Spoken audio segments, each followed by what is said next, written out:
Alors bon, aujourd'hui nous sommes avec Geneviève Saint-Martin, bonjour. Allô? Vous êtes une professeure au Collège de Maisonneuve Exact. de nutrition. Oui. Et d'après ce que j'ai compris, vous n'avez pas eu de formation pour être professeur. Est-ce que vous pouvez me dire plus sur votre formation? Certainement. En fait, j'enseigne en nutrition dans le département de techniques de diététique, c'est-à-dire que la formation requise n'est pas nécessairement une formation d'enseignant, mais plutôt une formation d'expert en nutrition. C'est pourquoi, là, moi, j'ai étudié plutôt la nutrition au baccalauréat de l'Université de Montréal. Et j'ai même un peu poussé pour aller faire la maîtrise en nutrition sportive. Et là, je suis maintenant prof au Collège Maisonneuve, mais sans être formée volet enseignant. On se forme sur le tas, là, parce qu'on prend des cours et tout, mais la formation requise, si tu veux, là, c'était vraiment d'être nutritionniste. Ok, alors avant d'être professeur, vous avez été nutritionniste pendant combien de temps? En fait, graduée en 97, donc j'ai travaillé une dizaine d'années en nutrition sportive avec des athlètes, des artistes également, du Cirque du Soleil, tu sais, les fédés de sport, là, fédés de basketball, fédés de natation, eux, ils m'engageaient comme nutritionniste du sport. Ah, ok, c'est bien. Alors, pour première question que j'aimerais vous poser, ce serait comment vous êtes conseillé à un étudiant qui fait aussi du sport d'approcher la nutrition et comment il devrait répartir tous ses repas durant la journée avec le temps qu'il a? Bien, c'est sûr que quand on est étudiant, là, on a souvent un emploi du temps hyper chargé. Des fois, on s'entraîne, mais aussi des fois, on travaille puis on essaie d'étudier entre ça. Peut-être le conseil là, le plus important de tous, c'est que en théorie, on lit, on entend beaucoup de choses, mais il faut toujours l'appliquer à soi. Puis, tu sais, ça a l'air simple comme conseil, mais il y a des étudiants, il y a des jeunes athlètes sportifs qui vont essayer d'appliquer un conseil, ça va super bien fonctionner. Alors que pour d'autres, ça va être la catastrophe. Ça dépend de chacun. Oui, parce que vous êtes tous très différents, ne serait-ce qu'au point de vue de digestion. Tu sais, je pourrais te dire, toi, combien de temps tu manges avant un entraînement, par exemple? Ça te prend 1 heure, 2 heures digérer, 30 minutes. Tu sais, tu peux te permettre un repas combien de minutes avant un entraînement, par exemple? Moi, je préfère sans avoir mangé. Tu vois? Ouais. Je sais pas si c'est bon, par contre. Ben, en fait, oui, parce que si tu sens que pour toi, c'est la situation qui te convient, c'est ce qu'il faut faire. Probablement, si je t'imposais un repas, peut-être tu te sentirais vraiment mal. Alors que pour d'autres, si ils appliquent ton conseil et la personne ne mange rien avant de s'entraîner, ça va peut-être être le pire entraînement là, parce qu'elle va se sentir faible. Oui, donc ça, c'est un conseil là, que vous devriez tout le temps à la base retenir. Puis chaque théorie qu'on pourra parler aujourd'hui, ben là après, il faut que tu fasses le 1 plus 1, est-ce que ça me rejoint vraiment? OK. Ce qui rejoindrait ça aussi, c'est par rapport aux suppléments alimentaires. Est-ce qu'on devrait, aussi par rapport à la digestion, est-ce que c'est bien ou pas? Par exemple, la protéine? Tout ce qui est multivitamines ou même acides aminés, là, c'est ce que tu parles un peu. Bien, tu sais que les suppléments alimentaires sont là pour aider les sportifs, les athlètes qui ne réussissent pas à aller chercher tout ce qu'ils ont besoin avec la bouffe, avec les aliments. Pour ça, là, je suis reconnaissante que ça existe parce qu'il y a des athlètes, ça a sauvé leur compétition, leur entraînement. Mais pour d'autres, c'est totalement inutile. C'est de l'argent gaspillé. Parfois même, ça peut être dommageable pour le corps. Fait que c'est là où, tu l'as dit, là, c'est vraiment, est-ce que j'ai besoin de ce supplément-là? Est-ce que je fais tout ce qu'il faut dans la bouffe pour l'avoir, cette vitamine ou cette protéine? C'est beaucoup populaire, je vois beaucoup les suppléments. Et je pense maintenant, puisque c'est populaire, on priorise plus les suppléments qu'avec la vraie nourriture. Oui, malheureusement. Il y a la question de temps là, qu'on a soulevée tout à l'heure parce que si on n'a pas le temps de cuisiner, de se préparer la nourriture, de faire les courses, ça peut être un dépanneur ou dans le sens ça peut aider d'aller vers un supplément parce que c'est rapide et facile et tu sais, on peut le traîner dans son sac là, tu sais, si c'est sous forme de poudre, c'est facile à gérer. Mais il faut vraiment faire l'évaluation parce que il n'y a rien qui remplace la nourriture. Ouais. Dans la bouffe, là, il y a encore des composés qu'on n'a pas identifiés, là. Il y a encore des molécules dans le poulet, dans l'aubergine, qui sûrement ont un impact positif, mais je ne sais pas, là. Tandis que dans le supplément, il n'y a que la leucine, par exemple, ou que, tu vois, fait qu'il y a vraiment une coche pour moi, là, avec les aliments, ça bat tous les suppléments. Puis là, on ne parle même pas de la pureté du supplément. Comment ça? C'est des suppléments qui peuvent être, j'allais dire, qui sont tout simplement pas propres. Okay? On coupe le supplément avec des fois, c'est des produits illégaux. Donc là, je ne sais pas, prends-tu des suppléments, toi, par exemple? Des fois, oui, de la protéine. À un moment donné, j'ai pris de la créatine, mais j'ai arrêté. Pourquoi? Parce que je trouvais que j'en avais pas vraiment besoin. Et j'ai pas vu vraiment de... Et aussi parce que j'étais pas régulière. OK. Ouais, et donc, ça ne servait à rien. OK. Bien, tu vois, créatine, ça fait partie des suppléments qui peuvent très bien fonctionner si c'est bien utilisé au bon moment. Puis si tu as un besoin de créatine, c'est-à-dire de gagner de la masse musculaire en t'entraînant plus fort. OK? Mais ta créatine, il faut que tu t'assures quand tu l'achètes que la marque, elle est vérifiée idéalement. Ils peuvent vendre des trucs qui ne sont pas vérifiés? Exact. Okay. Ça fait peur un peu. OK. Moi, ça, c'était quelque chose qui m'inquiétait en tant que nutritionniste parce que je voulais pas que les athlètes, les sportifs que je suivais se retrouvent avec un produit contaminé. J'ai entendu qu'il y avait beaucoup de jeunes qui prenaient des stéroïdes. Ah bon? Ça m'a un peu bouleversée. Jeunes, quel âge? 15-25 ans, 15-23 ans. Ah, ça, dans les gyms, on vend des stéroïdes sous la forme de ici au Québec? suppléments. Je crois que oui. Je crois que oui. Puis moi, j'ai plus le nez de là-dedans au quotidien, mais il faut se renseigner. Okay, ça, c'est un conseil que j'ai pour les jeunes qui s'entraînent. Renseignez-vous sur le produit que vous prenez. C'est vraiment... Tu sais, je pense pas que tu as des stéroïdes dans la créatine. Mais parfois, ça marche tellement bien, les stéroïdes, on s'entend. Hein? C'est comme le produit qui va décomposer ta santé, mais qui va te faire prendre la force. Ce qui fait que d'en couper avec d'autres produits, ben là, les clients ont des résultats, ils rachètent le produit, vois-tu? Fait qu'il faut être prudent avec ça. Et aussi, ce qui rejoint aussi les suppléments, ben, ce serait pas vraiment un supplément, mais le pré-workout. Est-ce que vous conseillez ça ou pas? Est-ce que c'est un bon produit? Bien, tu vois, le pré-workout, les marques que je connais, c'est souvent des produits caféinés. Tu pourrais avoir l'équivalent. C'est la même chose que boire un café juste avant? OK. Ça, je n'étais pas sûre. C'est sûr que tes doses vont varier. Là. Tu sais, je ne sais pas quel produit tu consommais ou tu consommes, mais tu peux regarder la dose sur l'emballage. Des fois, on inscrit, des fois, on ne l'inscrit pas. Ça, c'est un peu plate. Mais quand tu bois ton café, tu es autour de 75-100 mg de caféine, tout dépendamment si tu es dans le espresso, café filtre. Mais tu peux aller chercher cette dose-là juste avant ton entraînement et tu as ton effet. Puis tu le sais que c'est un café, il n'y aura pas d'impureté ou autre dans ton produit.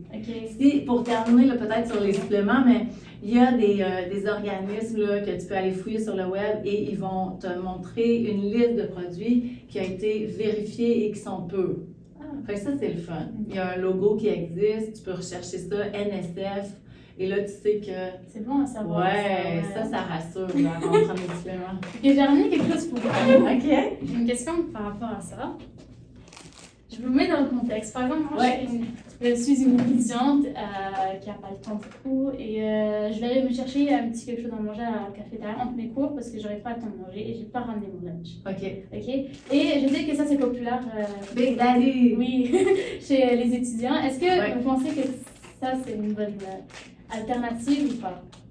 En fait, tu as exactement ce qui te prend, que ton corps a besoin pour t'entraîner. Parce que tu as là-dedans, moi je vois avec mes yeux, non pas mes lunettes, tu as 65 grammes de glucides. Le glucide, il fait quoi dans ton corps? De l'énergie. Exactement. Fait que là, tu viens de te prendre un 65 grammes d'énergie. Ton cerveau va pouvoir fonctionner mieux. Même pour les cours? Exactement. Tes muscles vont être nourris, tu vas avoir l'énergie qu'il te faut pour te concentrer puis même t'entraîner, là. C'est quoi le petit hic dans ces produits-là, tu penses, là, pourquoi une nutritionniste du sport n'irait pas nécessairement J'aurais dit d'emblée? le sucre, il y a beaucoup de sucre. Bien, non seulement la quantité, mais la qualité. Du sucre. Du sucre, exactement. Parce que le sucre, on l'a dit, c'est ton carburant. Tu es contente d'avoir du carburant avant de t'entraîner. Fait que ça, c'est parfait. La qualité, là, tu es dans le sucre raffiné qu'on appelle. Ouais. Alors, c'est plutôt un sucre comme si tu mangeais des cuillères de sucre blanc granulé. Versus si tu manges, par exemple, un fruit ou une barre avec des céréales avec moins de sucre ajouté, là, tu es un peu plus dans la qualité de sucre. Fait que le sucre, c'est bon. Mais l'énergie ne serait pas autant à long terme que si on prenait un bon sucre. Ça, là, t'as un excellent point. Le corps ne fait pas de différence dans la qualité. Ah, Ça veut dire que, et ça, les sportifs et athlètes aiment bien ça quand je dis ça, mais ça veut dire que tu pourrais dire je mange des bonbons parce que je m'entraîne et j'ai besoin de sucre.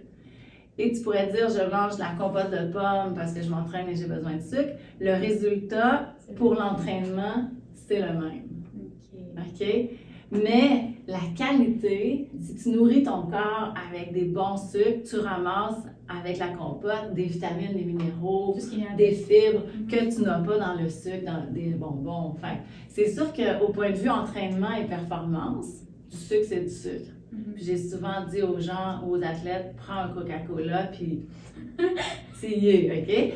Mais à long terme, puis pour par exemple, un jeune étudiant, ben s'il est tout le temps dans les jujubes et les Big Daddy, la qualité, tu comprends, Okay. moins...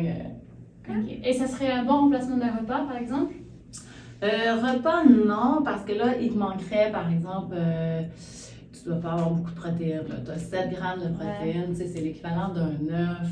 C'est un peu maigre, là. Surtout selon le gabarit de l'étudiant, là. Mais, tu sais, c'est une collation, je trouve, dépanneur. Si on est mal pris puis on a besoin d'énergie, ça fait le travail, là. Mais point de vue qualité, là, c'est pas du 3 étoiles. OK, merci. Ensuite, ah oui, par rapport aux macronutriments, pardon, est-ce que vous avez des conseils de comment on pourrait savoir c'est quoi notre rapport pour chaque macro? Tu parles de glucides, protéines, lipides. Exact.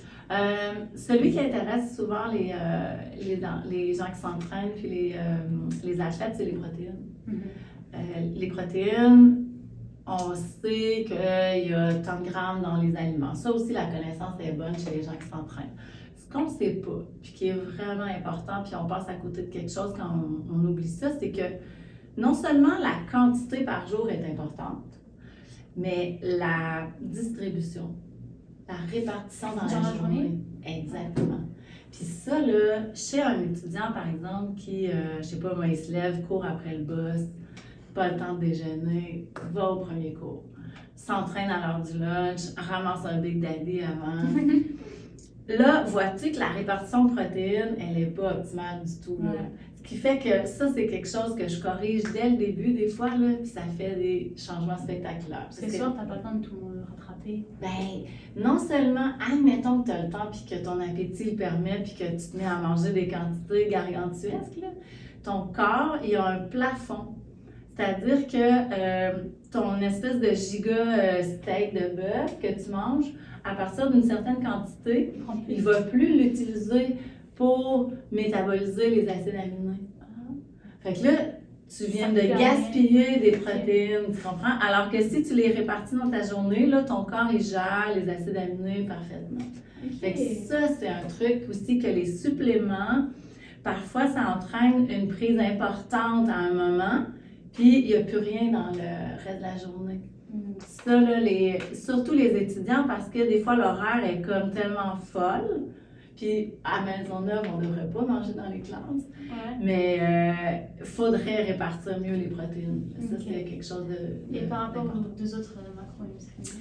Lipides, le conseil que je dirais, c'est est-ce que tu manges du gras, toi, les lipides? Est-ce que tu en manges?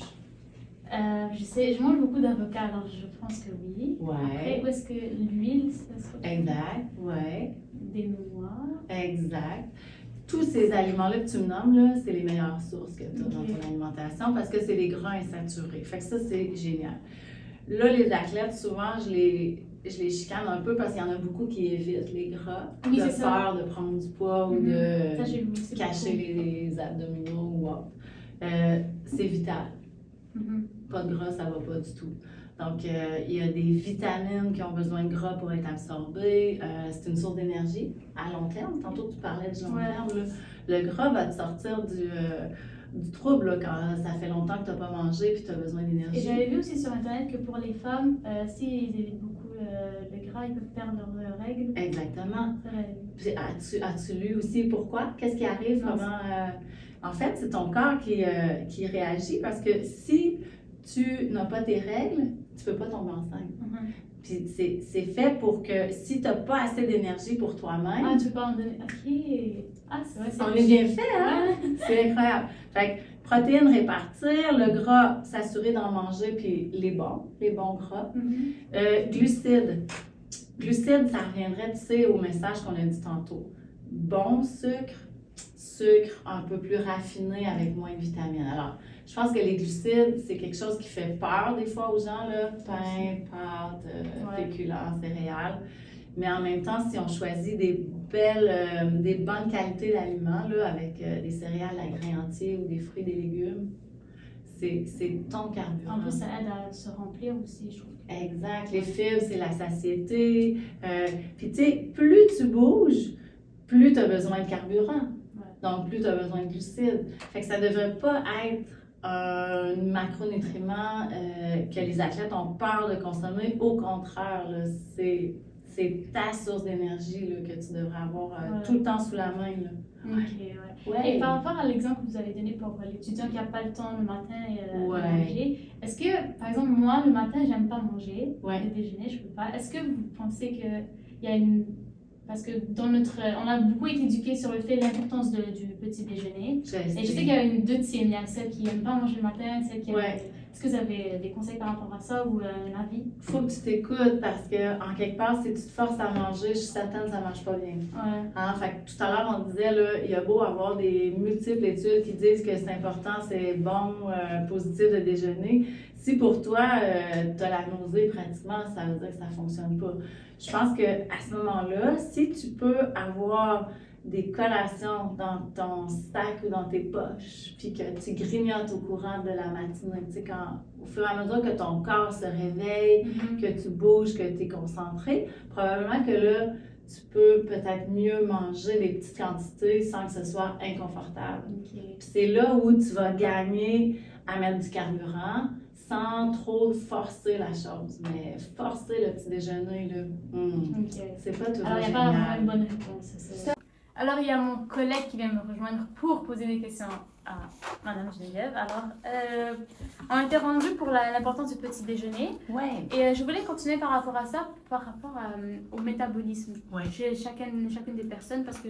Très différent. Parce que je sais que si une personne mange la même quantité qu'une autre personne, elle peut pas avoir le même poids ou perdre le même poids. Avez-vous déjà comparé vos lunchs? Non. Non, jamais pas. Les besoins on peut avoir le même âge, la même silhouette, nos besoins peuvent être très différents d'une personne à l'autre.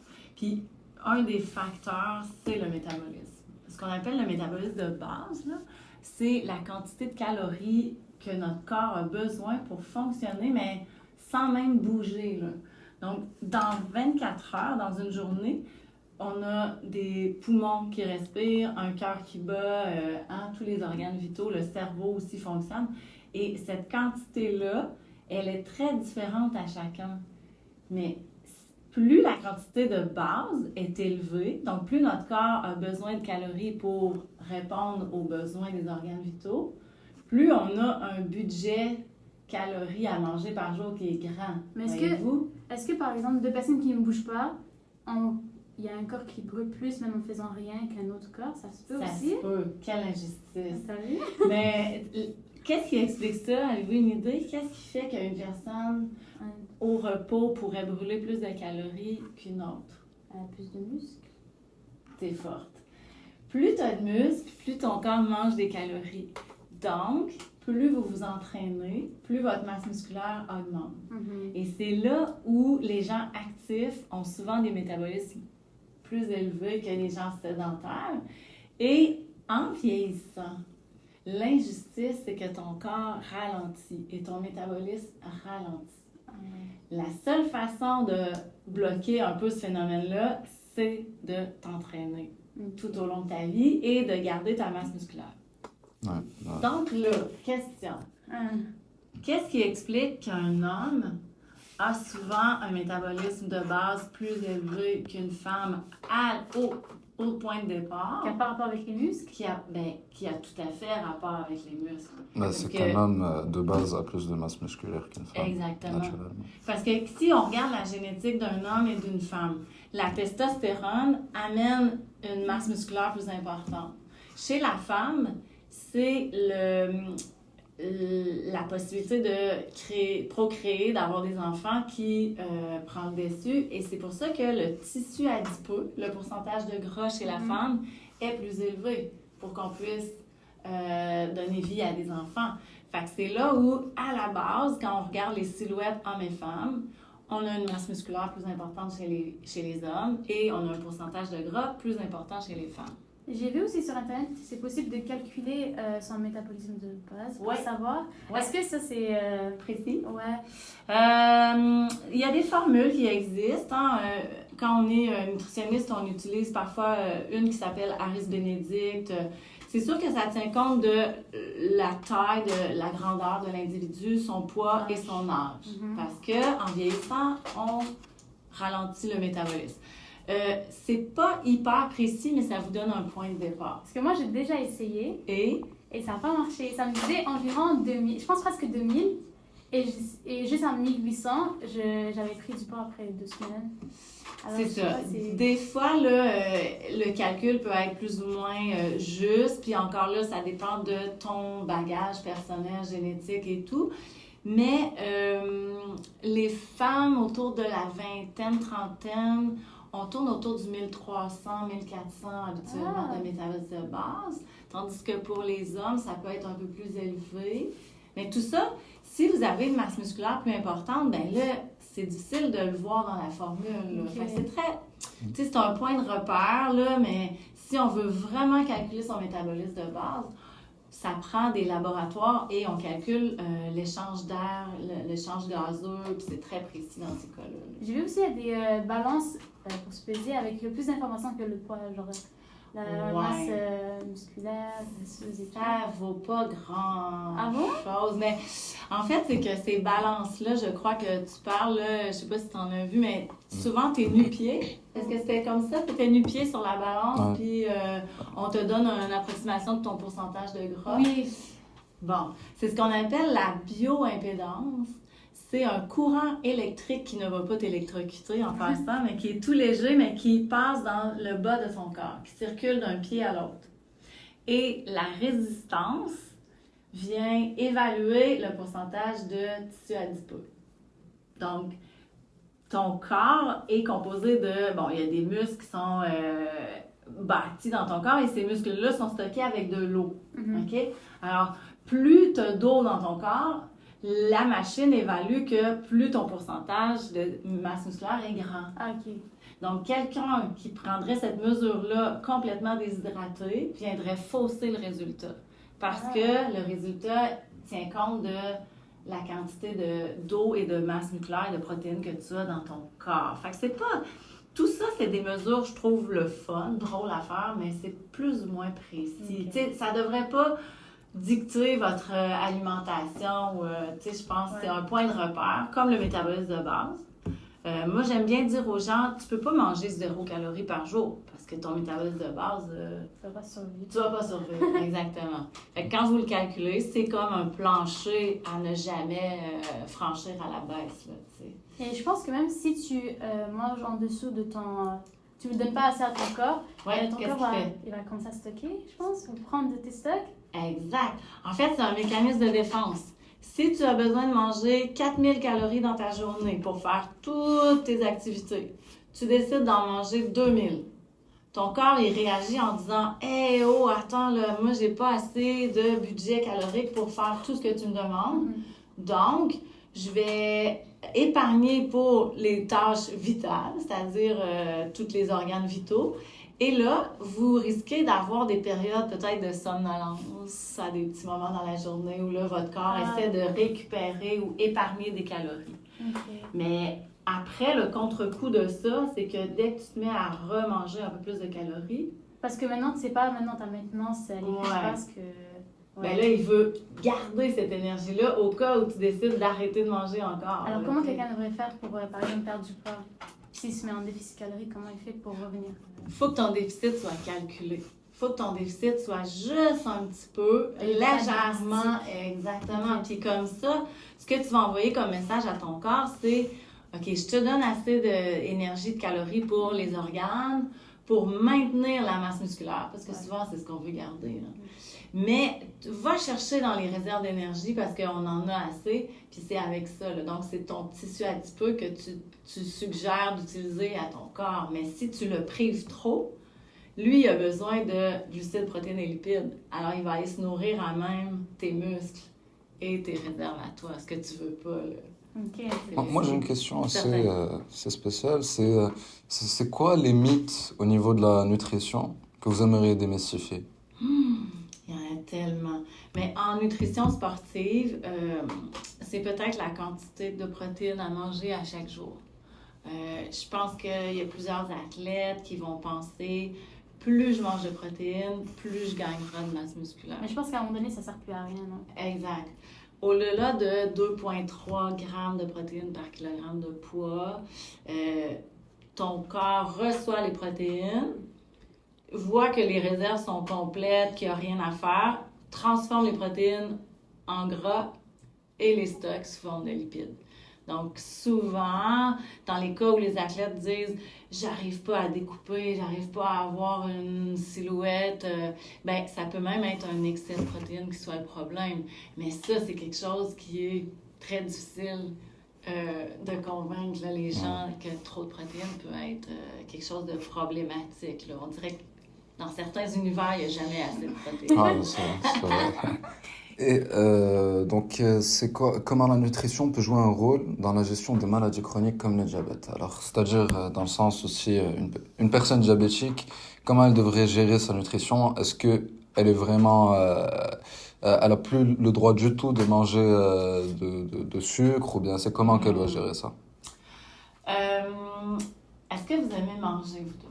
Est-ce que manger pour vous, c'est un plaisir? Oui. Bien, quand on est nutritionniste, puis particulièrement en milieu hospitalier, là, c'est quelque chose qu'on veut pas, on n'a pas envie d'enlever ce plaisir-là aux gens. Hein, parce qu'il y a déjà beaucoup de gens pour qui manger, c'est pas un plaisir, puis c'est triste, là. Alors, quand on a quelqu'un qui est malade, que ce soit qui a une condition, disons, particulière comme le diabète, il y a de moins en moins de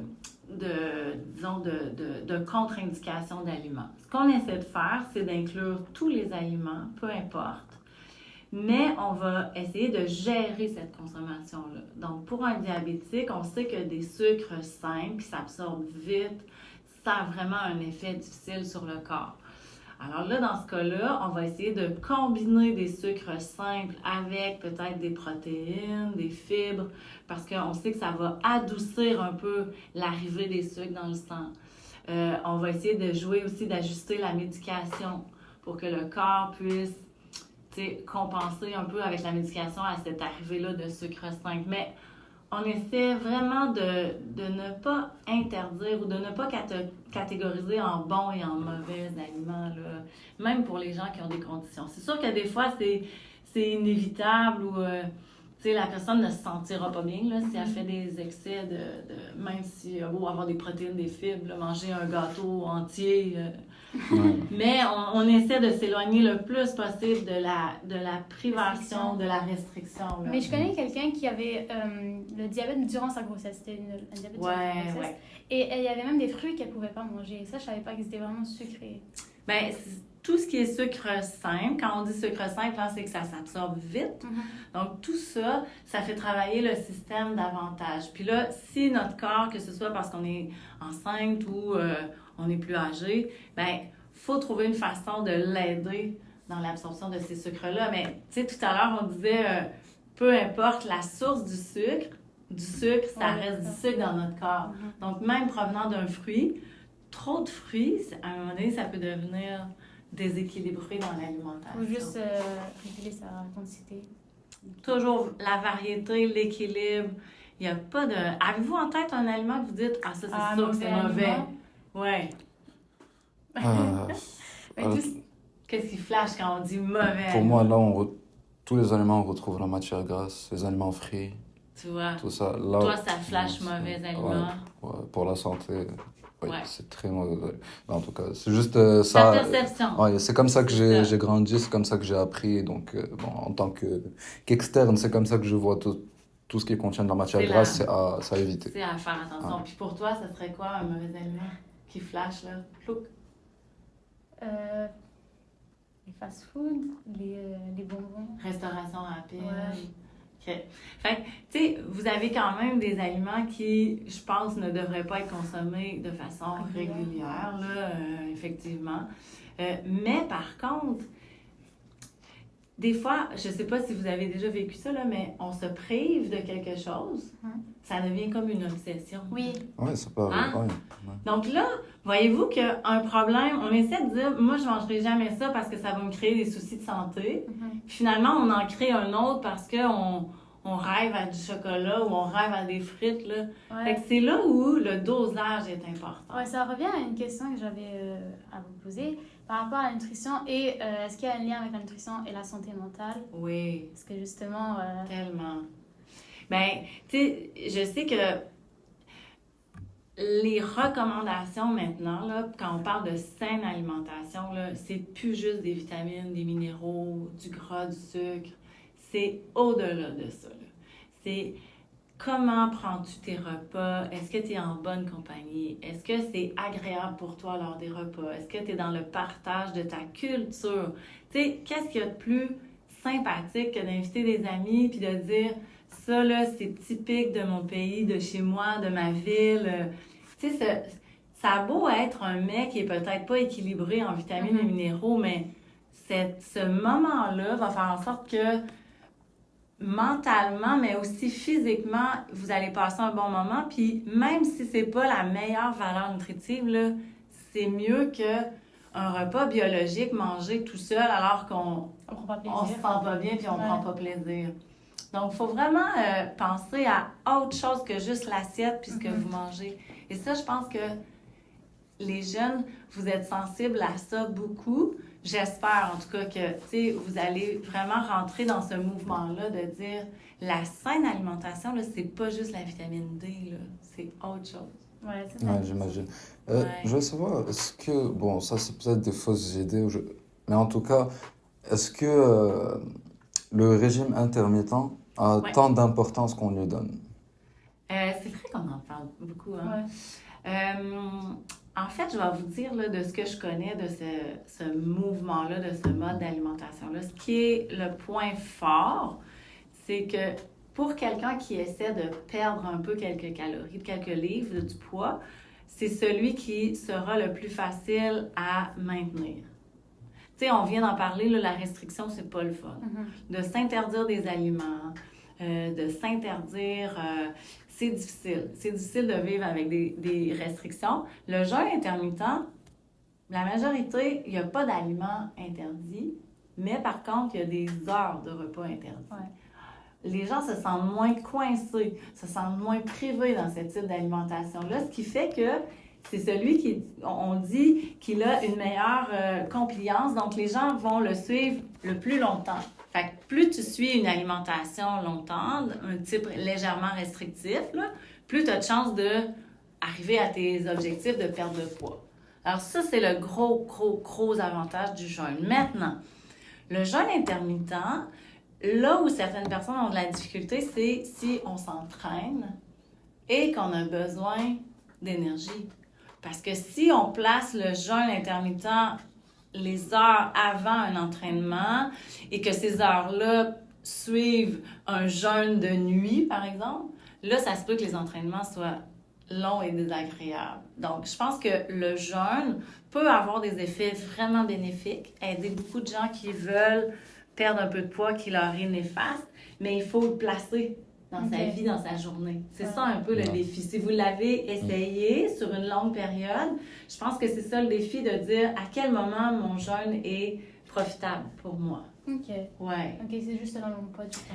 Ben, parce que dites-vous qu'une diète, peu importe l'origine et la diète, son objectif et son mode d'emploi, c'est favoriser une coupure dans les calories qu'on mange. Vous pouvez la faire sous toutes les formes. Une diète de choux, une diète de pamplemousse, une diète, peu importe le titre de la diète. Son objectif, c'est réduire les calories qu'on mange dans la journée. OK. Le jeûne y arrive de façon moins douloureuse. Et par rapport à ça aussi, les différents régimes alimentaires, le végétarisme, ben, la keto, la diète keto, la diète, tu sais, il y en a plein, là, puis les mouvements reviennent souvent, mais le végétarisme est peut-être une classe à part parce que pour moi, c'est un mode de vie, le végétarisme, un peu plus que, je pense que, en tout cas, les gens qui vont en devenir adeptes, c'est parce qu'ils veulent faire un changement à long terme et non pas 6 mois dans ma vie où je vais être végétarien puis après je reviens. Tu sais, les diètes, c'est souvent une période, puis quand on a atteint l'objectif de perte de poids, on revient à l'alimentation normale. Le végétarisme, je pense que c'est un mouvement de changement de nos comportements, puis ça peut être tout à fait sain dans la mesure où il y a la variété et l'équilibre. Tu sais, c'est toujours le mot magique, variété, équilibre, dosage. Mais on le sait, là, aujourd'hui, je pense que la viande, le végétarisme, c'est vraiment un mouvement qui amène, là, qui fait du bien non seulement à notre corps, mais à la planète. J'ai vu aussi que pendant un moment, il y avait comme un mouvement où il disait que la viande rouge, c'était pas trop bien pour beaucoup. Ouais. De beaucoup en quantité, hein. Tu as mis le doigt un peu là-dessus, Cérine, tantôt quand tu as parlé des types de gras, parce que tu me nommais avocat, tu parlais des noix, des huiles. Tout ça, c'est des gras qu'on appelle insaturés. Et ce sont les meilleurs pour ton corps, pour la santé cardiovasculaire. Tout ce qui est viande, fromage, produits laitiers, c'est des sources animales et ce sont des gras saturés. Et ces gras-là ont plus tendance à bloquer ou provoquer un peu ce qu'on appelle l'athérosclérose ou des problèmes cardiovasculaires avec les artères, là, rigidifier les artères.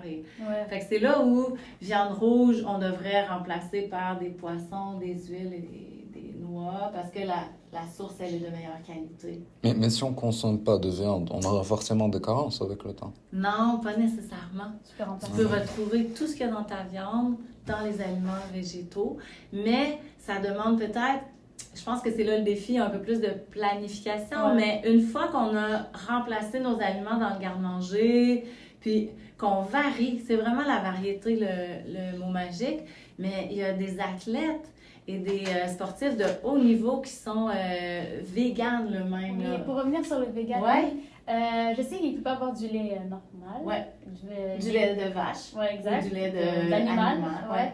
Et des laits, il devrait prendre des végétaux. Ouais. J'ai vu que apparemment, c'est pas bien pour les humains ou pour tout le monde, pas juste les végans, mais de prendre du lait d'animaux parce que c'est supposé être pour les animaux, pas pour les humains. Est-ce que c'est vrai? Ben, tantôt, tu parlais des mythes, hein? Ouais. Ça, c'est un mythe qui existe là, depuis longtemps. Ben, en fait, je dis un mythe, mais il faut que je fasse attention. Pour moi, qui a une formation très scientifique, les études sur lesquelles je tombe et que je lis et les expériences là, sur le terrain, je ne vois pas, quand il n'y a pas de problématique de santé, je ne vois pas le problème à boire du lait, même chez un humain âgé. Hein, parce que ça aussi, ça revient. Là, on est âgé, on n'a pas besoin de boire du lait une fois qu'on est âge adulte. Mais pour moi, le lait, c'est un aliment comme les autres. Donc, il n'y a pas une place privilégiée, mais il n'y a pas non plus à être banni. Mais ça fait partie d'une diète équilibrée. le lait, il y a de la vitamine, il y a du calcium, il y a des protéines. Il y a en fait, pour un sportif, les meilleures protéines, le lactosérum. C'est la protéine chouchou des gens qui s'entraînent parce qu'il y a de la leucine là-dedans. Donc, le lait, pour moi, c'est un aliment vraiment passe-partout qui m'aide à avoir une alimentation équilibrée. Mais c'est vrai qu'il y a des écoles de pensée qui vont dire que le lait, ça peut être néfaste, entraîner des problèmes de sécrétion ou autre. Il y a des gens qui ont des intolérances au lactose. Mais eux, c'est sûr qu'il faut s'abstenir. Pour quelqu'un d'allergique aux arachides, le sandwich au beurre de pinot n'est pas une belle avenue, là. Ça, c'est clair que si on a quelque chose au niveau physique qui nous s'empêche de bien tolérer le lait, on l'enlève de son alimentation, puis ça se remplace un peu comme la viande. J'ai aussi une question, je ne sais pas si vous avez la réponse par exemple. Ah? Mais je connais des gens qui ont par exemple des intolérances avec le lait, le lactose et tout, mais qui peuvent manger du yogourt, ça leur fait rien. Est-ce que c'est... C'est vrai. Mais ça marche Pourquoi, hein? C'est ça. OK. Comment on absorbe le lait dans notre corps? On a un enzyme. OK? L'enzyme, c'est le composé que ton corps sécrète pour absorber le lactose. Si tu n'as pas cette enzyme-là, le lactose reste dans l'estomac. Tu as des crampes, des inconforts gastriques. Donc, la tolérance aux produits laitiers vient avec la quantité de lactose dans le produit.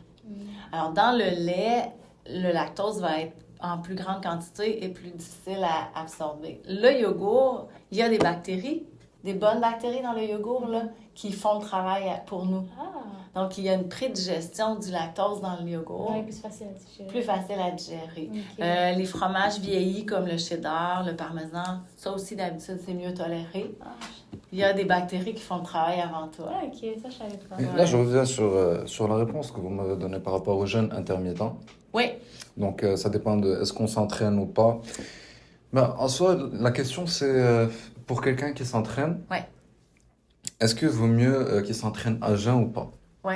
En fait, la tolérance ou l'individu, ça va beaucoup dépendre de toi, de la personne. Est-ce que tu aimes t'entraîner à jeun? Est-ce que tu es efficace à jeun? C'est sûr que physiologiquement parlant, ton muscle, pour travailler fort, a besoin de carburant. Mais ce carburant-là peut être dans ton corps depuis quelques heures. Fait que c'est là où tu vas voir comment toi, tu te sens à t'entraîner à jeun. Puis, est-ce que tu as l'endurance qu'il te faut pour passer à travers tes entraînements? Parce que le corps a une capacité de réserve de glycogène. Qu'est-ce que le glycogène? C'est le glucose qu'on retrouve quelque part. Emmagasiné dans les muscles. Excellent. Voilà. Donc, ton glycogène, là, il nourrit tes muscles pour une période de 2 heures, disons. 1h30, 2 heures. Au-delà de ça, ton corps va aller puiser dans des réserves de gras, tissu adipeux, puis même un peu les protéines. Donc, selon ton entraînement, tu peux très bien passer à travers sans ressentir des effets néfastes, mais il faut voir, pour certains, ça va être plus difficile de s'entraîner à jeun. Le corps va avoir besoin d'une source de glucides extérieure plus rapidement, disons. Fait il y a une immense tolérance personnelle, individuelle dont il faut tenir avec le jeûne, tenir compte. Puis ça revient à dire qu'est-ce que tu as besoin aussi avant un entraînement pour bien performer. Et là, on a autant de réponses que d'individus ici, je suis certaine. Fait que c'est là où, à faire des essais-erreurs, tu vas voir est-ce que le jeûne me permet de m'entraîner aussi fort et à une puissance optimale. Mais si, par exemple, on prend le petit déjeuner, est-ce que c'est vrai qu'il ne faut pas manger sucré le matin parce qu'il y a un taux de glycémie qui serait... Variable d'un individu à l'autre, encore une fois. Oui. OK, ça, je pensais que c'était... c'est sûr que si tu manges du sucre, ta glycémie va monter. Ça, c'est vrai pour tous, là. Mais ça dépend de ton sucre. Mais elle va fluctuer d'une façon différente d'un individu à l'autre. Elle va aussi... ça va dépendre de la composition de ton repas. S'il y a des fibres, des protéines, on l'a dit, ça fluctue un peu moins vite. Puis, si tu t'entraînes très peu de temps après avoir mangé, si tu es capable... Ça va aider. Ouais, ça c'est bien. Mais ton sang s'en va direct aux muscles. Mais si, par exemple, on prend, par exemple, quelque chose qui est vraiment sucré, qui n'a aucun autre apport, par exemple, je sais pas moi... J'ai pas un truc comme ça en tête. Des bonbons, tiens. Ouais, On par mange exemple. des bonbons puis on va s'entraîner. Oui. Ouais. Même pas s'entraîner. On va en cours. Est-ce que ça va nous tenir? Tenir, non. Parce que quand tu parles de tenir, j'imagine tu as en termes le long terme. Ouais. Ouais. Si tu prends que des sucres simples, c'est une énergie vite absorbée, vite utilisée. Est-ce que notre énergie va redescendre? Alors, Qu'est-ce qu'on peut manger pour maintenir l'énergie sur une base plus longue, vous pensez? Qu'est-ce qu'on mange? Les carbs, les glucides. Complexes. les glucides. Hein? Sucre simple, sucre complexe. Donc, les carbs, qu'on appelle des glucides, c'est des sucres qui ont des plus longues molécules. Ça prend plus de temps à digérer, ça tient plus longtemps aussi. Et il y a des fibres qui, elles, nous aident aussi à garder l'estomac là, un peu plus chargé plus longtemps. Là. Mais tout est dans la chaîne. Plus votre chaîne de sucre elle est longue, plus vous allez tenir longtemps. Okay. Sucre simple, c'est une petite molécule qui s'absorbe vite. Les glucides, les carbs, c'est une longue chaîne qui s'absorbe lentement. Puis entre les deux, vous avez ce que certains athlètes consomment, qui est les maltodextrines.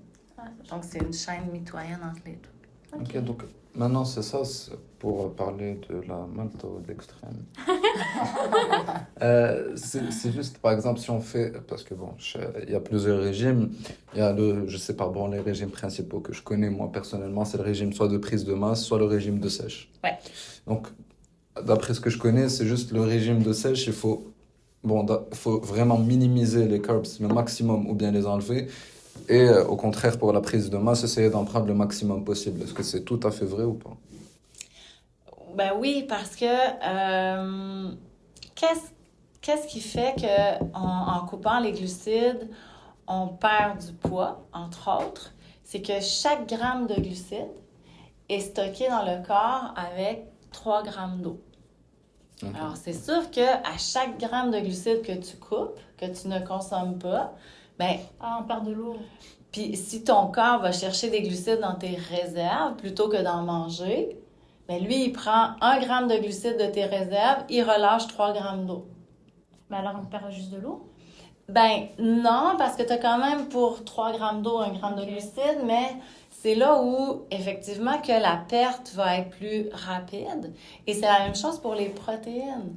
1 gramme de protéines est stocké dans ton corps avec 3 grammes d'eau. Alors, quand pour une raison XY, là, on perd beaucoup de poids et on perd de la masse musculaire, là aussi, le poids diminue très rapidement sur la balance parce que le protéines et sucre sont stockés dans notre corps avec de l'eau. C'est pour ça que le régime sèche coupe d'emblée les glucides parce que c'est ce qui est payant. Puis souvent, on fait attention au sel aussi qui retient l'eau dans notre corps.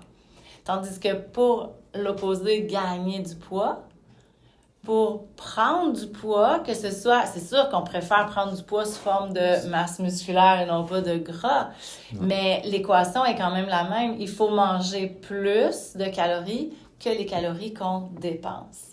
Et c'est là où on se retrouve en balance positive, puis on prend de la masse ou un peu de gras. C'est difficile de prendre 100% masse, mais si on choisit les protéines, si on choisit l'entraînement, puis on calcule tout, là, on va favoriser la masse musculaire. Oui, je vois.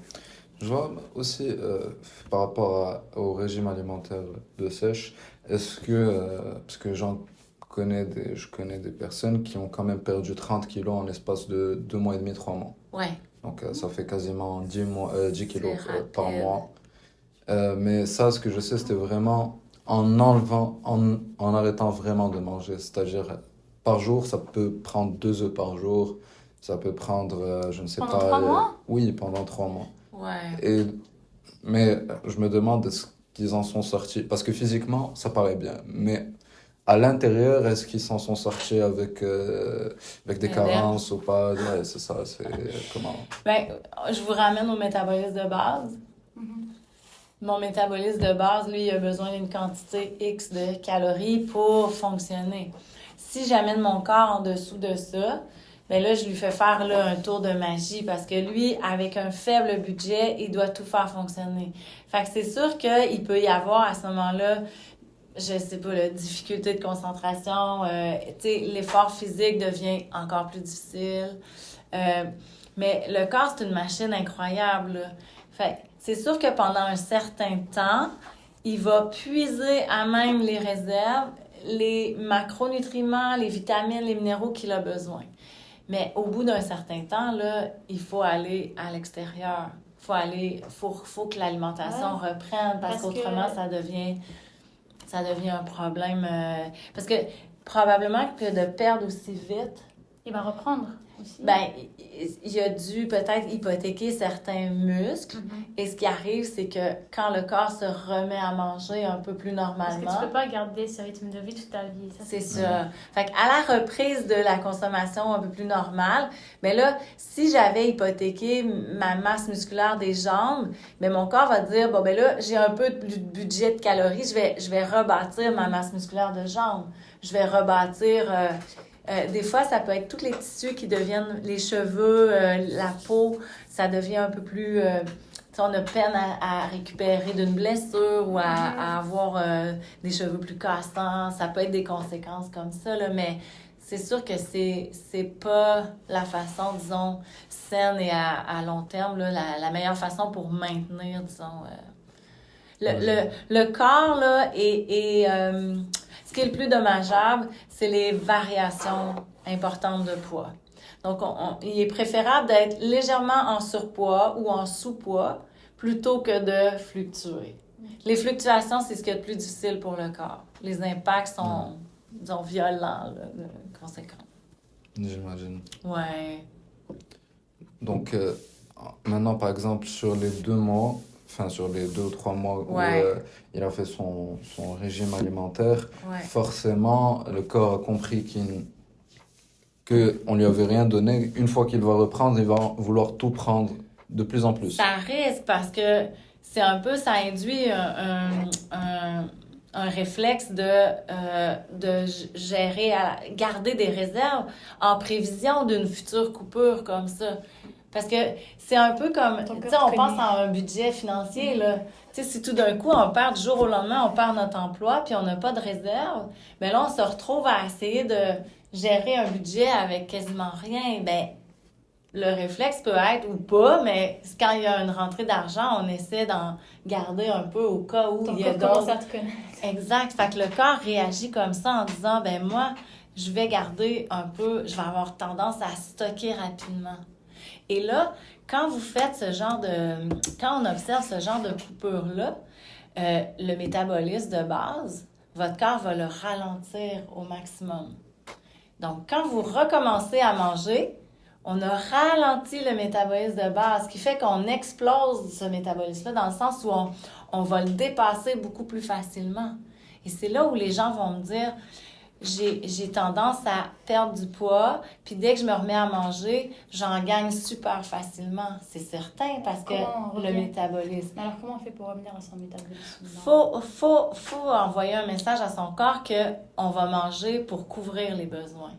Donc, il faut vraiment reprendre l'alimentation, manger des plus petits repas, peut-être plus fréquemment, puis... le faire fonctionner à plus vite, le régime. Là. Donc, le métabolisme qui a été ralenti, s'il voit qu'il y a des calories qui rentrent, là, il va se mettre à fonctionner un peu plus vite. Là. Mais si c'est à répétition comme ça, à un moment donné, le métabolisme, il veut plus. C'est ça, il est perdu. Là, Et c'est quoi l'aliment? Ben, en général, les aliments que les gens ne savent pas et qui consomment un peu moins, mais qui est très bon pour leur santé et qu'ils devraient consommer encore plus. Les gras? Ok, les gras. Parce que, en fait, les gras, là, le corps a besoin de gras, mais plusieurs personnes ont peur des gras parce qu'on les a longtemps tassés, puis on a dit on veut couper les gras. Et les gras, c'est très énergétique. Hein? 1 gramme de sucre, savez-vous combien il y a de calories dans 1 gramme de sucre? Non, pas nécessaire. 4 calories. 1 gramme de gras, Ah, il y en a plus, non? 9 calories. Ouais. Alors, c'est concentré en énergie. Donc, les gras, des fois, ils font peur aux gens. Mais je reviens, on a besoin de protéines, glucides, mais aussi de gras, de lipides. Donc, de manger des gras, oui, mais bien les choisir, comme tout le reste. Là. Donc, les avocats, les noix, les graines, les poissons, les huiles, tout ça, c'est des gras avec une belle qualité, avec un beau profil. Et ça, les gens, des fois, ont peur. Même les athlètes, les sportifs ont peur d'aller sur ça, sur cette zone-là de manger trop de gras parce qu'ils savent qu'il y a beaucoup d'énergie là-dedans. Fait que tout est une question de dosage. Je dirais que les féculents aussi ont un peu mauvaise presse, là. Les pains, céréales, pâtes, là, on associe ça beaucoup à un gain ou du remplissage.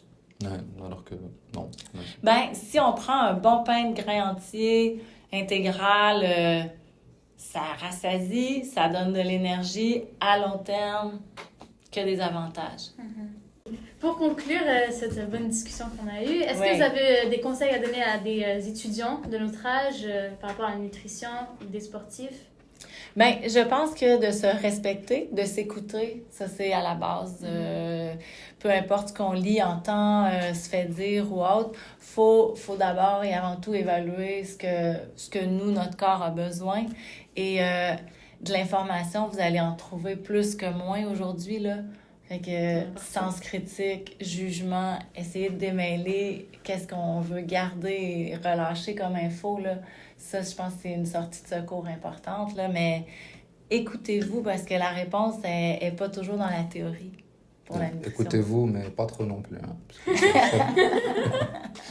parce que des fois, si on s'écoute réellement, on peut vriller un petit peu. Mais Ça bon, c'est le principal. Bon, ben, en tout cas, on vous remercie pour votre venue. Plaisir. C'était un plaisir donc d'avoir ce moment de discussion avec Cyrine et vous. Et j'espère à une prochaine. Totalement partagé comme plaisir. Merci. Merci.